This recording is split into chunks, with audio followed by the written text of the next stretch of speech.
सहनाववतु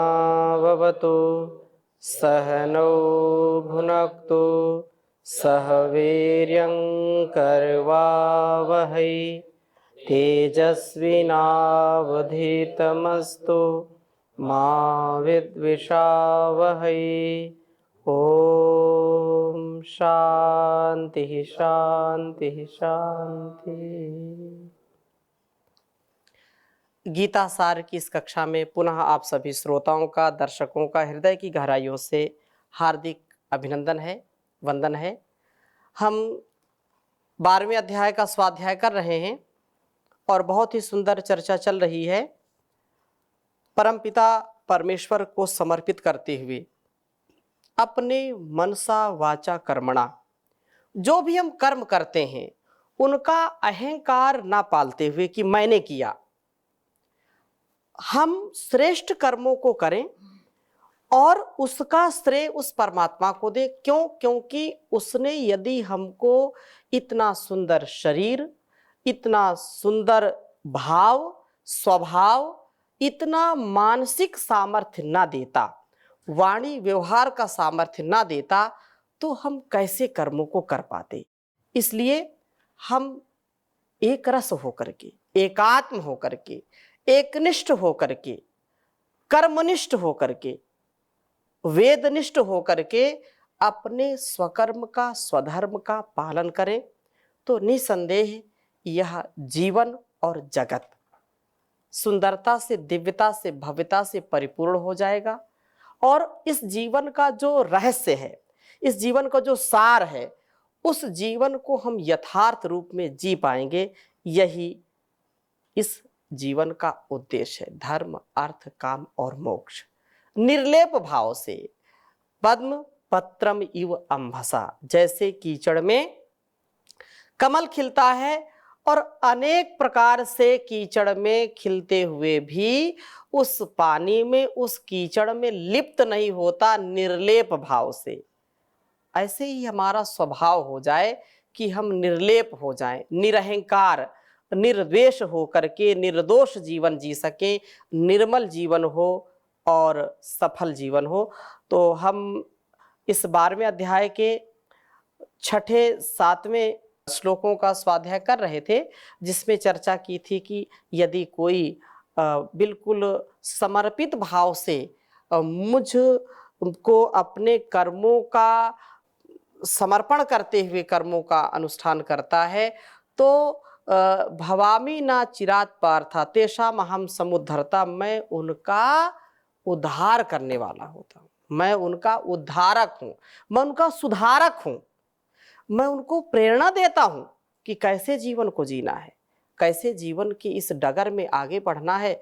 उनको कभी भी विनाश की ओर नहीं भेजता हूँ, उनका बिल्कुल इस मृत्यु संसार सागरात, ये सागर जो है ना, इस दुख का सागर, भव सागर, ये सारा संसार क्या है? भव सागर। इस भव सागर से मैं उनको पार कर जाता हूँ, उनको इस जीवन के इस सफर में उनका उद्धार करने वाला हो जाता हूँ मैं। तेषाम अहम समुद्धरता, उनका उद्धार करता हूँ। संपूर्ण चित्त को जो मुझ में निविष्ट करने वाले हैं, उन लोगों का मैं तत्काल इस मृत्यु सागर संसार से उद्धार करने वाला होता हूं। एक आदि शंकराचार्य छोटी सी पुस्तक बनाई है उन्होंने, प्रश्नोत्तरी। उसमें पहला ही श्लोक है, गुरु से जो है शिष्य पूछता है कि ये अपार संसार है, ये अपार संसार, इसको कैसे पार किया जाए? तो कहा कि जो गुरु ही बता सकते हैं, गुरु की ही शरणागति में रह करके आप इसको पार कर सकते हैं। तो उन्होंने प्रश्न पूछा, उसमें प्रश्न भी उत्तर भी एक ही श्लोक में। तो अपार संसार समुद्र मध्य समजतो में शरणम किमस्ति, गुरु कृपालु कृपया वदयित दुशेष पादाम्बुज दीर्घ नौका। कहा कि गुरुजी अपार संसार सागर है, इसको कैसे पार करें? सम्मज्जतो में शरणम की मस्ती, मैं डूब रहा हूं, मुझको बचाइए, मैं इस संसार में डूब रहा हूं। और डूबते हुए को तिनके का सहारा, कैसे बचेंगे हम? तो गुरु ने कहा कि द्विशेष पादाम्बुज दीर्घ नौका, वो परम पिता परमेश्वर की चरण रूपी जो कमल हैं उनको आप स्पर्श करिए, उनकी शरणागति को प्राप्त करिए, अर्थात अहंकार को छोड़ करके उनका सत्कार करिए, उनकी पूजा करिए, उनकी अर्चना करिए और उन्हीं के आज्ञा में चलिए। तो वही समुद्र के जो है बड़े नाव, दीर्घाम्बुज, दीर्घ नौका बन जाते हैं। वो द्विशेष पादाम्बुज दीर्घ नौका, वो नाव बन जाते हैं। ये बात जो कही है कि तेषाम अहम समुद्धरता मृत्यु संसार सागरात भवामी न चिरात पार्था मयि अवेशित चेतसाम, इसमें कोई संशय नहीं है। अचिरात, शीघ्र ही, तत्क्षण, उसी समय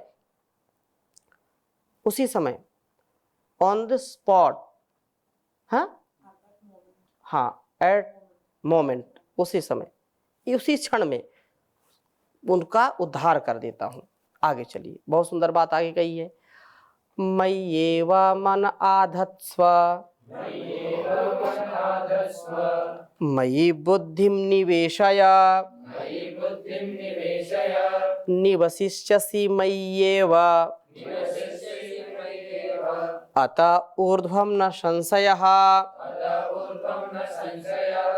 कहा कि मयि एव मन आधत्स्व, मुझ में मन को लगा, आधत्स्व, मयि मुझ में, एव ही बुद्धि, बुद्धि को, निवेश बुद्धि को लगा, इसके उपरांत मुझ में ही निवसिष्यसि, निवास करेगा, मुझ में भी जो है तो निवास करेगा, इसमें न संशय, कोई संशय नहीं, कोई इसमें गफलत नहीं, कोई परेशानी नहीं। मुझ में केवल मुझ में विश्वास करके विश्व रूप परमेश्वर में ही मन लगा, मुझ में ही बुद्धि को स्थिर कर, इसके उपरांत तू मुझ में ही निवास करेगा, इसमें कुछ भी संशय नहीं है। अपनी बुद्धि मत लगाओ, बोले इसकी बुद्धि बहुत चलती है, उल्टी बुद्धि नहीं लगाना, बुद्धि सीधी हो, ठीक राह पर चले तो